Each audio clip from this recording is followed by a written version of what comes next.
तुलसी जी की कहानी। एक बार एक गांव में एक बुढ़िया माई अपने बेटे, बहू और 2 पोतों के साथ रहती थी। बुढ़िया माई का रोज का नियम था कि वह रोज सुबह जल्दी उठती, तालाब पर स्नान आदि करके सूर्य नारायण भगवान को अर्घ देती, तुलसी जी को सींचती, दिया बाती करती और वहीं बैठकर श्री हरि के 5 भजनों को गाती और शाम को पुनः तुलसी जी में घी का दीपक जलाती और रोज 5 परिक्रमा करती। यह उसका रोज का नित्य का नियम था।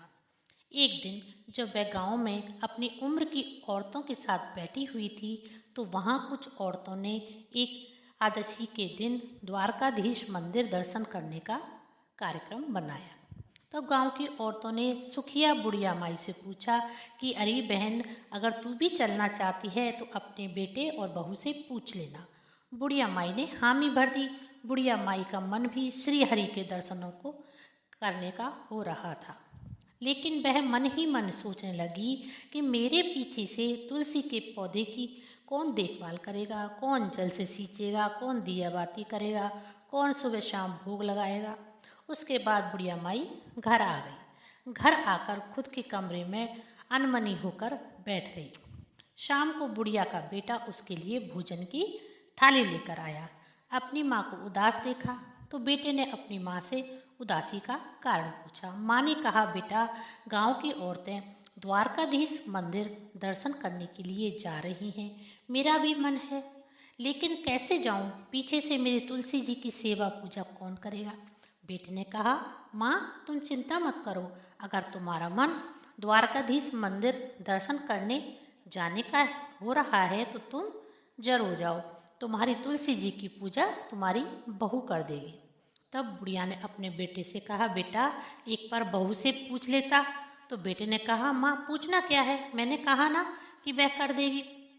वह मना नहीं करेगी। आप भोजन कर लो और सो जाओ। मैं आपके जाने का पूरा इंतजाम कर देता हूँ। बुढ़िया माई खुशी खुशी भोजन खाया और सो गई। उधर बुढ़िया का बेटा अपनी पत्नी से बोला कि मेरी माँ 5 दिनों के लिए द्वारकाधीश तीर्थ यात्रा पर जाएगी। तुम मेरी माँ के लिए 5-7 दिनों के जितने घी और काजू बादाम डालकर आटे के लड्डू बना देना। और साथ ही मेरी माँ का एक काम और तुम्हें करना है। रोज नियम से तुलसी जी में जल चढ़ाना, दिया बाती करना, सुबह शाम भोग लगा देना। पत्नी ने हामी भर दी, कुछ नहीं बोली। उस दिन बुढ़िया की बहू पूरी रात उठती रही। मन ही मन बुढ़िया माई को गालियाँ देने लगी और बोली, मैं तो एक दिन के लिए मायके जाने की कहती हूँ तो मुझे नहीं भेजते, और अपनी माँ को 5-10 दिनों के लिए तीर्थ यात्रा के लिए भेज रहे हैं और अपनी माँ का सारा काम भी मुझसे करवा रहे हैं। अपनी माँ के लिए तो देसी घी के लड्डू बनवाने की कह रहे हैं। उस रात को बुढ़िया की बहू ने एक योजना बनाई। जब सास के जाने की पूरी तैयारी हो रही थी तो बहू ने तुलसी के पौधे को जड़ से उखाड़कर एक पीतल के डिब्बे में रख दिया और डिब्बे को थैले में रख दिया और अपनी सासू माँ को देते हुए बोली, सासू माँ, इसमें घी के आटे के काजू बादाम के लड्डू हैं। आप रोज़ सुबह शाम घी के लड्डू निकाल कर खा लेना। यह सुनकर सासू को बहुत खुशी हुई। सासू माँ ने अपनी बहू को ढेरों आशीर्वाद दिए और बोली, अखंड सौभाग्यवती रहो।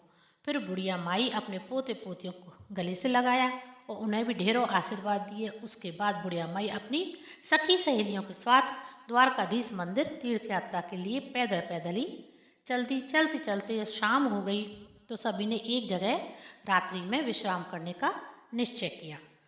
सभी अपना अपना भोजन निकाल करके खाने लगे। बुढ़िया माई ने भी थैले में से डिब्बा निकाला तो उसमें माँ तुलसा की कृपा से तुलसी का पौधा घी के काजू बादाम के लड्डुओं में बदल गया। बुढ़िया माई ने अपने लड्डुओं में से आधा आधा लड्डू सभी को दिया। सभी ने बुढ़िया की बहू की खूब तारीफ की और बोली, अरे बहन, तेरी बहू तेरा कितना ख्याल रखती है। तेरे लिए काजू बादाम घी डाल के लड्डू बना कर दिए। हमारी बहू ने तो तेल के पराठे बनाए हैं।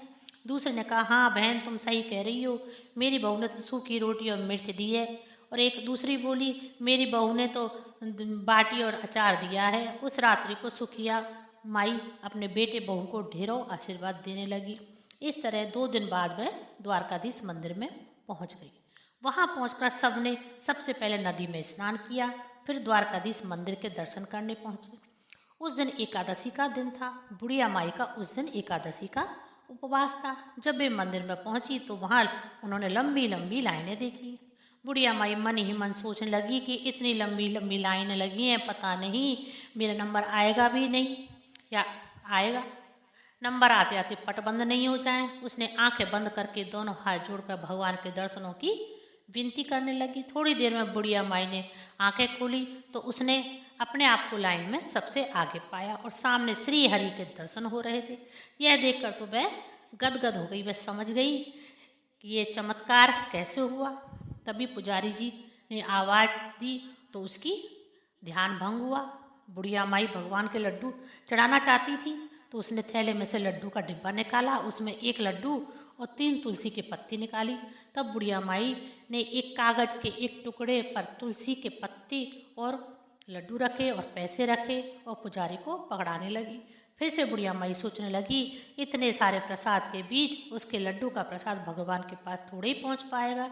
यहाँ तो इतने बड़े बड़े अमीर सेठ साहूकार आए हैं, ढेरों महंगी महंगी मिठाइयाँ लाई हैं।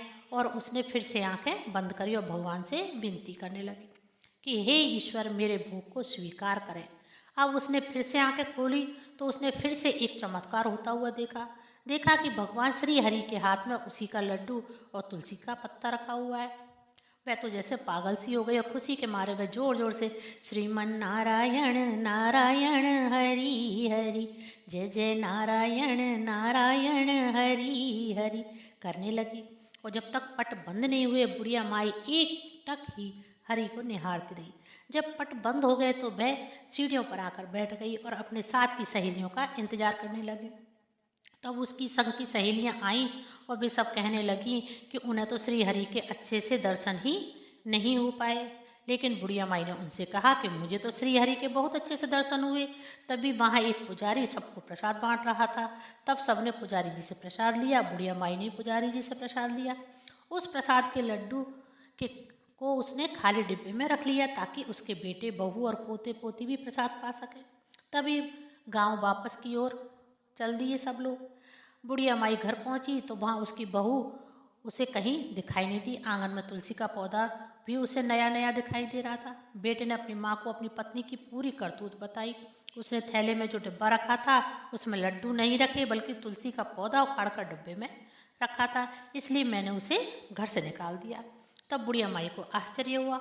उसने अपने बेटे से कहा, बेटा लेकिन मेरे डिब्बा था जो थैले में है उसमें तो घी और काजू बादाम के आटे के लड्डुओं से भरा हुआ था। जब मैंने भगवान श्री हरि को प्रसाद में लड्डू चढ़ाना चाहा तो उस लड्डू में एक तुलसी जी की 3 पत्तियां भी निकली। तब मैं समझ नहीं पाई थी, लेकिन अब मेरी समझ में आ रहा है कि उसमें तुलसी की पत्तियां कहाँ से आईं। बेटा, माता तुलसी ने तुलसी के पौधे को लड्डुओं में बदल दिया और उसमें से 3 तुलसी की पत्तियां इसलिए छोड़ी ताकि मैं जब भगवान को लड्डू का प्रसाद चढ़ाना चाहूँ तो लड्डू के साथ तुलसी का पत्ता भी रख दूँ। जब मैंने 1 लड्डू और तुलसी की 3 पत्तियां और 11 रुपये भगवान श्री हरि को चढ़ाने लगी तो मेरा प्रसाद भगवान के हाथों में कैसे पहुंच गया, यह मुझे अब समझ में आ रहा है। बेटा, मुझे एक नहीं कई चमत्कार देखने को मिले। तुलसी के पौधे का लड्डुओं में बदलना, भगवान का दर्शन देना और भगवान श्री हरि का मेरा भोग स्वीकार करना। बेटा, बहू मायके ही गई होगी, तू अभी जा और मेरी बहू को इस घर की लक्ष्मी को घर लेकर आ। बुढ़िया माई का बेटा उसी समय अपनी पत्नी के मायके गया और वहाँ से अपनी पत्नी को लेकर आया। बुढ़िया की बहू ने आते ही सासू माँ के चरण पकड़ लिए और अपनी सारी गलतियों की माफ़ी मांगने लगी। बुढ़िया माई ने बहू से कहा कि बहू, तू तो बड़भागी है, तेरी वजह से मुझे भगवान श्री हरि के दर्शन हुए, माता तुलसी का चमत्कार मुझे देखने को मिला। माना कि तूने गलती की, लेकिन तेरी गलती की वजह से मुझे माता तुलसी और श्री हरि की कृपा प्राप्त हुई। बुढ़िया ने बहू से कहा कि बेटा, मैंने तो तुझे इसे माफ़ कर दिया, लेकिन अगर तुझे माफ़ी मांगनी है तो विष्णु भगवान और माता तुलसी के मांगनी पड़ेगी। उसके लिए तुझे रोज विष्णु भगवान की पूजा करनी होगी और तुलसी के पौधे को जल से सींचना होगा, घी का दीपक जलाना होगा। अब बहू को भी तुलसी की महिमा समझ में आ चुकी थी। तभी बुढ़िया के दोनों पोते भी आ गए। आते ही वे अपनी दादी से बोले, दादी दादी, आप तीर्थ यात्रा से हमारे लिए क्या लेकर आए? बुढ़िया ने कहा, मैं तुम्हारे लिए वहाँ से प्रसाद लाई हूँ। जैसे ही बुढ़िया ने थैले में से डब्बा निकाला, उस डब्बे में सोने चांदी के सिक्कों से भरा हुआ था। यह देखकर बुढ़िया के आश्चर्य का ठिकाना नहीं रहा। बुढ़िया ने अपने बेटे बहू को डिब्बे में से सोने चांदी के सिक्के दिखाए तो उन्हें भी आश्चर्य हुआ। बुढ़िया माई ने कहा, यह डिब्बा तो खाली हो गया था, मैंने वहाँ से प्रसाद लिया था जो तुम लोगों के लिए रखा था, लेकिन इसमें तो सोने चांदी के सिक्के भरे हुए हैं। जब सोने चांदी के सिक्कों को खाली किया तो उसमें नीचे से वहाँ का जो प्रसाद मिला सोने चांदी के सिक्के देखकर बेटा बहू को भी तुलसी की महिमा समझ में आ चुकी थी। अब तो बुढ़िया माई के साथ बेटा बहू भी रोज तुलसी जी को सींचने लगे, घी का दीपक जलाने लगे और सुबह शाम भोग लगाने लगे। हे तुलसी माता, जैसे आपने सुखिया बुढ़िया माई पर टूटी वैसे सब पर टूटना। कहानी कहने वाले के ऊपर, कहानी सुनने वाले के ऊपर और हुकारा भरने वाले के ऊपर। बोलिए तुलसी माता की जय हो।